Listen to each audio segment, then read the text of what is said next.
আজকে আমরা radiation topic থেকে কিছু প্রবলেমস ডিসকাস করব। আমাদের ক্লাস 11-এর ফিজিক্সে যে চ্যাপ্টারগুলো আছে তার মধ্যে একটা ইম্পর্টেন্ট চ্যাপ্টার হচ্ছে তোমার হিট ট্রান্সফার, তাপ সঞ্চালন। তাপ সঞ্চালন কতগুলো প্রসেসে হয়? Conduction, convection, radiation. কিন্তু আমাদের মেইনলি প্রবলেমস করতে হয় তোমার পরিবহন, কন্ডাকশন এবং বিকিরণ, রেডিয়েশন টপিক থেকে। তো আজকে এই রেডিয়েশন টপিক রিলেটেড কিছু প্রবলেমস ডিসকাস করব, যেগুলো আমাদের বিভিন্ন কম্পিটিটিভ এক্সামে এসে থাকে বা এসে গেছে অলরেডি। মেনলি নিট এবং জিমেন এক্সামে এই ধরনের কিন্তু প্রবলেমস রেগুলারলি এসে থাকে। তোমরা জানো যে এই রেডিয়েশন টপিকে তিনটে ল আছে যেটা ইম্পর্টেন্ট, এবং এই তিনটে ল থেকেই মানে ম্যাক্সিমাম যত প্রবলেমস আছে এই নিট জিমেনে এই তিনটে ল থেকেই দেওয়া হয়। মেন তিনটে ল কি, একটা কার্চফস ল তো আছেই, কিন্তু মেন মেন যে তিনটে টপিক থেকে নিউমেরিক্যাল প্রবলেমস দেওয়া হয় সেটা হচ্ছে, একটা হচ্ছে স্টিফানস ল। মানে ধরো কোনো ব্ল্যাক বডি বা কোনো বডি রেডিয়েট করছে, মেনলি স্টিফানস লটা ব্ল্যাক বডির ক্ষেত্রেই বলা হয়েছে যে কতটা হিট রেডিয়েট করবে, সিগমা টি টু দি 4। তারপরে ইম্পর্টেন্ট ল হচ্ছে সেটা যখন ঠান্ডা হবে কিভাবে তার রেট অফ কুলিং কি হবে, নিউটনস ল অফ কুলিং। এবার এই যে ঠান্ডা হচ্ছে বা রেডিয়েট করছে, বিকিরণ করছে, এবার কোন কালারের রেডিয়েট করবে, কোন কালার রেডিয়েট করবে, সেটা আবার বলা আছে উইন্স ডিসপ্লেসমেন্ট লতে। ল্যামডাটি কনস্ট্যান্ট, মানে যে কালারের ল্যামডা বেশি টেম্পারেচার কম, বডি টেম্পারেচার বেশি হলে তখন ল্যামডা কম। তো যাই হোক, চলো আমরা চট করে কিছু প্রবলেমস ডিসকাস করব। ফার্স্ট প্রবলেমস কি আছে? হুম, কি বলা আছে? If the temperature of a black body increases from 7 degree to 287 degree centigrade, then the rate of emission of radiation energy is। বলছে ব্ল্যাক বডির টেম্পারেচার বেড়ে গেছে কত, 7 ডিগ্রি থেকে 7 ডিগ্রি থেকে 287 ডিগ্রি হয়ে গেছে। তাহলে তার যে এনার্জি রেডিয়েট, তার রেট অফ এনার্জি এমিশন কি হবে? রেট অফ এনার্জি কতটা এনার্জি রেডিয়েট করবে, মানে এই যে টেম্পারেচার বেড়েছে তো কত গুণ বাড়বে, এনার্জি রেডিয়েশনটা কত গুণ বাড়বে। তো এটা কোন ল থেকে হবে? এটা খুবই ক্লিয়ার যে স্টিফানস ল। কারণ স্টিফানস লতেই বলা ছিল যে একটা ব্ল্যাক বডি কিভাবে রেডিয়েট করে, সিগমা টি টু দি 4। একটা ব্ল্যাক বডি টেম্পারেচার যদি টি কেলভিন হয়, হ্যাঁ এটা কিন্তু খেয়াল করে দেবে, এই যে টি ক্যাপিটাল টি লেখা আছে মানে এটা কিন্তু কেলভিন টেম্পারেচার, কিন্তু তোমার কোশ্চেনে দেওয়া আছে সেন্টিগ্রেড টেম্পারেচার, এটা খেয়াল করে।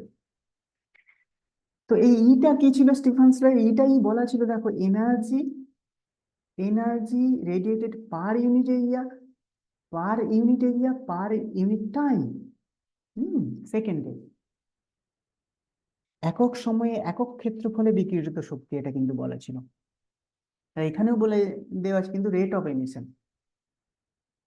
ইটা হচ্ছে, আমি বারবার বলছি, ইটা হচ্ছে energy radiated per unit area per unit time, এক সেকেন্ডে একক ক্ষেত্রফল থেকে মানে বডির বিকিরিত শক্তি।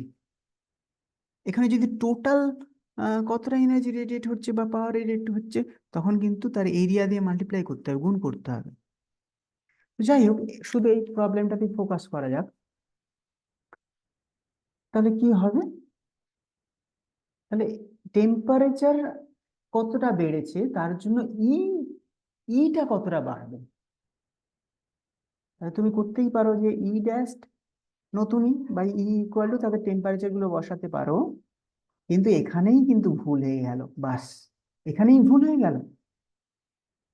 কারণ এখানে টি কিন্তু কেলভিন টেম্পারেচার, আর তুমি বসিয়ে দিয়েছো ডিগ্রি সেন্টিগ্রেড। তাহলে কি করতে হবে? কনভার্ট করতে হবে, 287 কে কনভার্ট করে 7, এটাকে কনভার্ট করলে কেলভিনে কি হবে, 273 যোগ করতে হবে, তাহলে কত হবে? 280 কেলভিন। আর এটাকে কনভার্ট করলে কি হবে? 273, 10, 15, 16, 560 কে, রাইট? তাহলে এখানে কি বসাতে হবে? এখানে বসাতে হবে তোমার এই যে টু দি পাওয়ার ফোরে বসাতে হবে তোমার 560/280। Temperature two the power four, sigma তো ক্যান্সেল হয়ে যাবে, টেম্পারেচারের ফোর্থ পাওয়ারের সমানুপাতিক, তাহলে দেখো এটা ক্যান্সেল হয়ে যাবে। 28 2 যা 56, দুয়ে 28 দিয়ে 56, তাহলে two to the power four, two to the power four মানে 16 টাইমস। তো আগের যে রেডিয়েট করতো তার থেকে 16 টাইমস বেশি রেডিয়েট করবে, বুঝতে পারছো?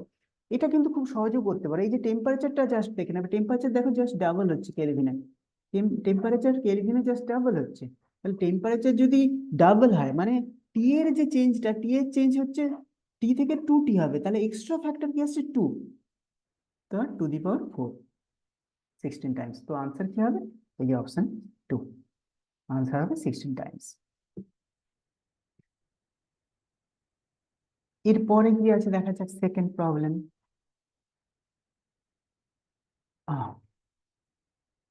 বাবা কি হয়ে গেছে। হ্যাঁ, a spherical black body with a radius of, এখানে কিন্তু আবার ব্ল্যাক বডির রেডিয়াস দেওয়া আছে, ব্ল্যাক বডির রেডিয়াস দেওয়া আছে 12 সেন্টিমিটার, রেডিয়েটস 450 ওয়াট পাওয়ার। পাওয়ারটা কত রেডিয়েট করছে সেটাও দেওয়া আছে, পি দেওয়া আছে, পি দেওয়া আছে, রেডিয়াস দেওয়া আছে, আর টেম্পারেচার দেওয়া আছে ক্যাপিটাল টি। এটা কিন্তু কেলভিনে দেওয়া আছে, ডিগ্রি সেন্টিগ্রেডে নেই, তাহলে কনভার্সনে কোনো প্রশ্নই আসছে না। If the radius were half, রেডিয়াসটা হাফ মানে r/2 হয়ে যাবে, আর টেম্পারেচার ডাবল মানে টি থেকে 2t, the power radiates in watt. আচ্ছা পাওয়ার মানে কিন্তু এখানে ইটা, এই যে এটা বুঝতেই পারছো স্টিফানস ল দিয়ে হবে, সিম্পল। তো ই যে সিগমা টি টু ফোর ছিল, ইটা কিন্তু energy per unit area per unit time. হুম, এই এনার্জি বাই টাইমই কিন্তু আবার পাওয়ার, তাহলে এনার্জি বাই টাইমই কিন্তু পাওয়ার, সেই পাওয়ারটাই বের করতে বলেছে। কিন্তু ওই যে পাওয়ার মানে পার ইউনিট এরিয়া তো বলেনি, টোটাল পাওয়ার, তাহলে পাওয়ার মানে এই এইটার সঙ্গে আবার তার কিন্তু এরিয়া মাল্টিপ্লাই করতে, 4πr², স্ফেরিক্যাল এরিয়া, স্ফিয়ারে গোলকের এরিয়া। কারণ এইটা হচ্ছে এনার্জি বাই টাইম একক ক্ষেত্রফলে, সিগমা টি টু ফোর হচ্ছে একক ক্ষেত্রফল per unit area, total power radiated তোমার খুঁজতে গেলে 4πr² দিয়ে মাল্টিপ্লাই করতে হবে। এবার দেখো তোমার পাওয়ার দেওয়া আছে, P450 ওয়াট দেওয়া আছে, টেম্পারেচার দেওয়া আছে, কিন্তু সিগমা টিগমা বসিয়ে কি মাল্টিপ্লাই করবে না, চেঞ্জ কি হচ্ছে সেটা দেখতে হবে। আগে কি ছিল, আগে যখন এই যে টেম্পারেচার টি ছিল, রেডিয়াস আর ছিল, তখন পাওয়ার রেডিয়েট করেছে 450। এখন টেম্পারেচার আর রেডিয়াসে চেঞ্জ হচ্ছে, আদার কনস্ট্যান্ট ফ্যাক্টরে কোনো চেঞ্জ হচ্ছে না। তাহলে টেম্পারেচার কি ধরনের চেঞ্জ হচ্ছে সেটা একবার দেখো, টেম্পারেচার কি হচ্ছে ডাবল হয়ে যাচ্ছে টি থেকে 2t, তাহলে এখানে এক্সট্রা নাম্বার কত আসবে, এখানে এই যে 2t⁴ মানে আমি টিটা আর ধরছি না, এই যে এক্সট্রা নাম্বার আসবে 2⁴, এবং তার সঙ্গে মাল্টিপ্লাই হবে আর এর কি চেঞ্জ হচ্ছে, আরটা হাফ হয়ে যাচ্ছে মানে হাফে স্কোয়ার, আর স্কোয়ার ছিল তাহলে হাফে স্কোয়ার, এই নাম্বারগুলো পরের ক্ষেত্রে এক্সট্রা আসবে। তাহলে এটা দেখো, তাহলে 2 স্কোয়ার ক্যান্সেল হবে, 2 স্কোয়ার পড়ে থাকলো, মানে 4 টাইমস আগে যা পাওয়ার রেডিয়েট হয়েছিল তার 4 গুণ পাওয়ার কিন্তু ও এমিট করবে, রেডিয়েট করবে। তাহলে আগে কত 450 ছিল, তার 4 টাইমস মানে 1800, 1800। এইটা এটা যদি বুঝতে অসুবিধা, তুমি এরকম ই ড্যাশ করেও করতে পারো, মানে ই ড্যাশ মানে তুমি বসাবে সিগমা 2t⁴ ইন্টু 4πr/2 এইভাবে, আর ই বসাবে তুমি সিগমা t⁴ 4πr², তো সবই তো ক্যান্সেল হয়ে যাবে, একই জিনিসগুলো সবই ক্যান্সেল হয়ে যাবে।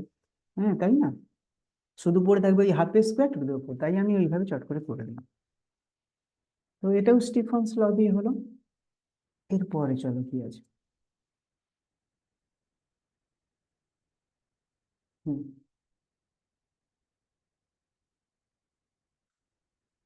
Cools down from 80 to 60। আচ্ছা, এই ধরনের প্রবলেম কিন্তু এইভাবেই এসে থাকে, এটা এটা মানে পাল্টানো হয় না, আর পাল্টানোর জায়গাও নেই, এটা বোঝাই যাচ্ছে যে ও কোশ্চেনটাতে আবার বলেও দিয়েছে Newton's law of cooling valid, তো আরোই তো ক্লিয়ার হয়ে গেল। এই যে একটা বডি 80 থেকে 60-তে কুল হচ্ছে, 80 থেকে 60-তে 5 মিনিটে, আবার আবার একটা টেম্পারেচারে কুল হচ্ছে। হুম। তো এটা অবশ্যই নিউটনস ল অফ কুলিং দিয়ে হবে। নিউটনস ল অফ কুলিংটা কি ছিল? অবশ্যই মাইনাস ডিকিউ ডিটি, অরিজিনালটা minus D Q D T, rate of loss of heat ছিল, কিন্তু আমি একদম এতে চলে যাবো, ফাইনাল যে ল আমাদের ছিল যে টেম্পারেচার চেঞ্জ, এটা মাইনাস ডি থিটা ডিটি লিখতে পারো, আবার কেউ তোমরা মাইনাস ডিটি ডিটিও লিখতে পারো।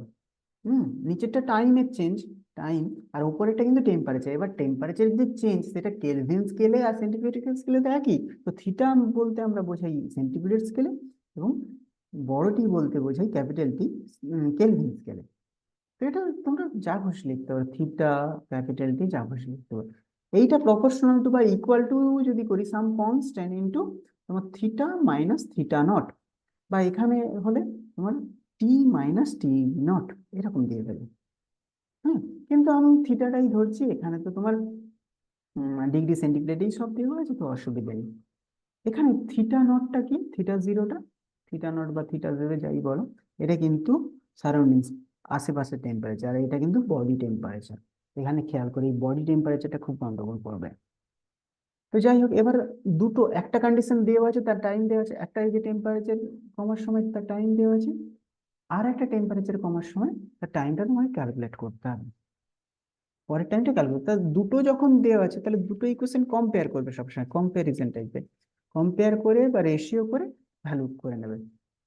তো আমি ফার্স্ট ইকুয়েশন কি লিখবো, মাইনাস টাইনাস বাদ দিয়ে দাও, ডি থিটা, এই যে ডি থিটা টেম্পারেচারের চেঞ্জ কত হচ্ছে, 80 থেকে 60 মানে 20, 80 - 60 তো 20, বাই টাইম হচ্ছে তোমার 5, ইকুয়াল টু, তুমি সি দিতে পারো না দিতে পারো, যাই হোক, থিটা বডি টেম্পারেচার। এবার বডি তো ঠান্ডা হচ্ছে 80 থেকে 60, তার তো কনস্ট্যান্ট টেম্পারেচার ছিল না, তো এখানে মিন নিতে হয় 80 + 60/2, 80 + 60/2, তো এটা কত হবে, অবশ্যই তার মিডিল হবে 70, আর মাইনাস আশেপাশের টেম্পারেচার কত দেওয়া আছে 20, এটা এটা হচ্ছে 1 নম্বর দিয়ে দাও। এত সময় পাবে না, এটা খুব কুইক স্পিডে করতে হবে। সেকেন্ড এ দেখে আছে 60 থেকে 40 হচ্ছে, তাহলে সেটাও 20 চেঞ্জ হচ্ছে, টাইমটা বের করতে হবে, সি ইন্টু তোমার অ্যাভারেজ টেম্পারেচার 60 থেকে 40, তার মিন টেম্পারেচার 50 মাইনাস 20। এবার দুটোকে রেশিও করে দাও, বেরিয়ে যাবে। হ্যাঁ, 1 নম্বর 2 নম্বর ডিভাইড করে দাও, রেশিও করে দাও, 1/2 করলে কি হবে, এই যে ধরো ওপরের ওপরে কেটে যাবে, নিউমারেটর নিউমারেটর নিউমারেটর, লব লব কেটে যাবে, হর হর কেটে যাবে, তাই তো? দেখো 20 20 কেটে যাচ্ছে, আর এই দুটো 1/5 1/t পড়ে যাচ্ছে, তো এই দুটো হলে অ্যাকচুয়ালি 1/5 1/t মানে তোমার উল্টে t/5 হয়ে যাবে, t/5, আর এই দুটো এসে সিসি ক্যান্সেল হয়ে গেল, এখানে উপরে 50 ছিল, আর এখানে তোমার কত, 50 মাইনাস 20 30, তো 5/3, তো 25/3 মিনিটস, এক একটা এক একটা, এটা নিউটনস ল অফ কুলিং দিয়ে হবে। তো আর একটা দেখি এরপরে নিউটনস ল অফ কুলিং দিয়ে। হুম,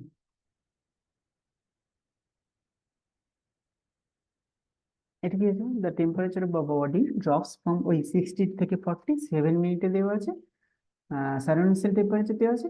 এবার তারপরে আবার টাইম দেওয়া আছে, কিন্তু 40 থেকে একটা আননোন টেম্পারেচারে যাচ্ছে বলে দিচ্ছি, তো এখানে টিটা বের করতে হবে, এটা একটু তোমাকে একটু জাস্ট চেঞ্জ করতে হবে, ওই একই ইকুয়েশন, 60 থেকে 40, তাহলে চেঞ্জ করো, 60 - 40 হচ্ছে 20, বাই হচ্ছে 7 মিনিটস লেগেছে প্রথম ক্ষেত্রে, সি ইন্টু অ্যাভারেজ টেম্পারেচার 60 থেকে 40 50, মাইনাস তোমার কত ও সারাউন্ডিংস টেম্পারেচার, আশেপাশে টেম্পারেচার সারাউন্ডিংস 10, এটা একটা।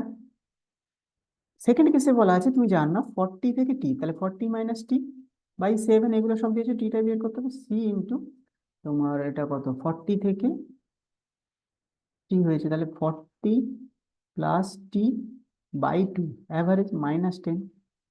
এবার এটাকে সলভ করতে হবে, সলভ করা ইজি পুরো, এখান থেকে তুমি সি ক্যালকুলেট করে এখানে বসে দিলেও হবে। সিটা কত আসছে, ফার্স্ট ইকুয়েশন থেকে সি আসছে দেখো 20, আর এটা 40, তাই তো? হুম, 20/7 ইন্টু তোমার 40, তাহলে 1/14, 1/14 এখানে বসিয়ে দাও সি এর জায়গায়, তারপর মাল্টিপ্লাই করে দাও। এটা টিটা সলভ করো, এটা সম্ভবত আসবে 28°C। এবার ইজি, সিটা বসিয়ে দিতে পারো বা রেশিও করলে হয়ে যেত। টিটা সলভ করতে হবে বোথ সাইডে, টিটাকে একসঙ্গে এনে 28°, মতো হবে, 28° মতো। তারপরে কি আছে?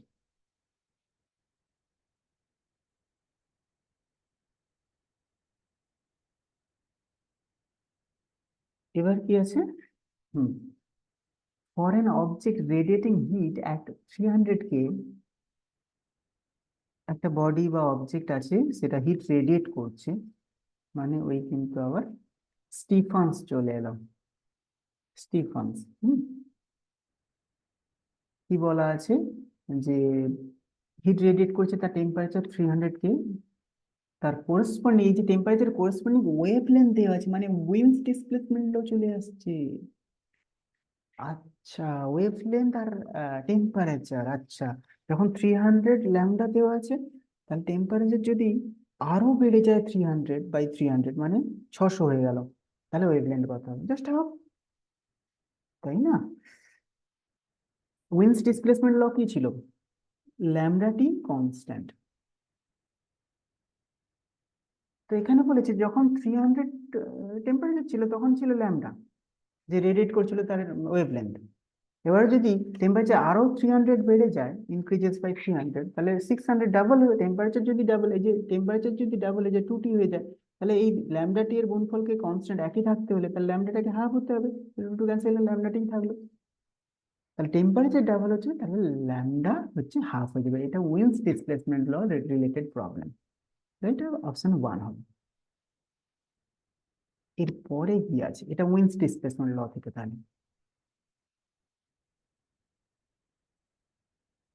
হ্যাঁ, যেটা বলছিলাম, এই যে যখন কোনো বডি রেডিয়েট করছে, যখন কোনো বডি রেডিয়েট করছে, তখন এই যে রেডিয়েশন সময় এই যে গরম একটা বডি বা রেডিয়েট করছে, সেটা কোন কালারে রেডিয়েট করবে?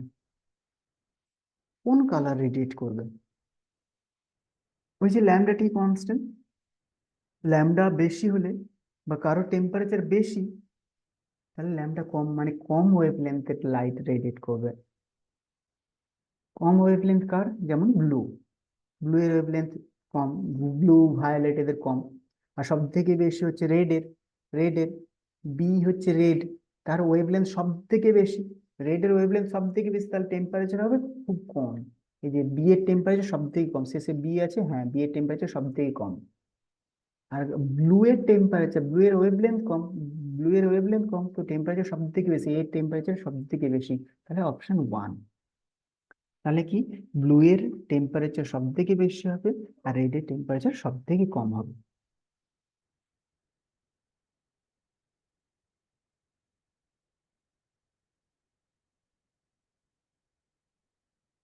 এবার হুম,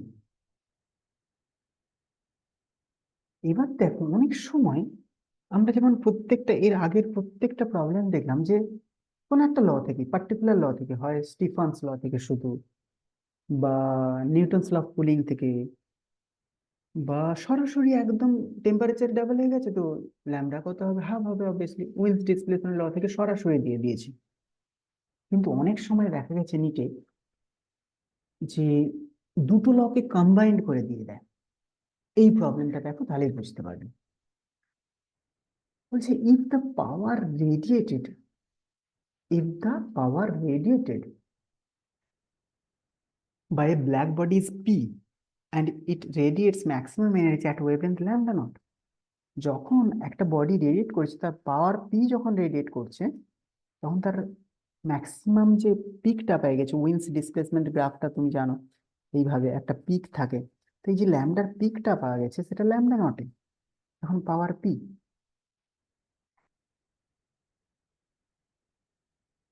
এবার ধরো বডির টেম্পারেচার চেঞ্জ করে দেওয়া হবে, এবার মাথায় রাখতে হবে যে টেম্পারেচার চেঞ্জ করলে কিন্তু ল্যামডাও চেঞ্জ হয়ে যায়।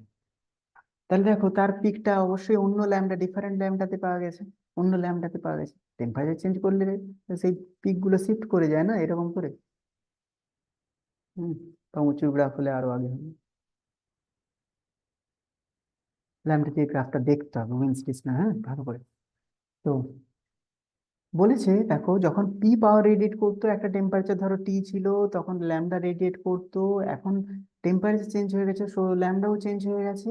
তাহলে পাওয়ার কত, মানে এন পি হবে, তো এনটা বের করতে হবে, মানে পাওয়ারের চেঞ্জটা কি হবে।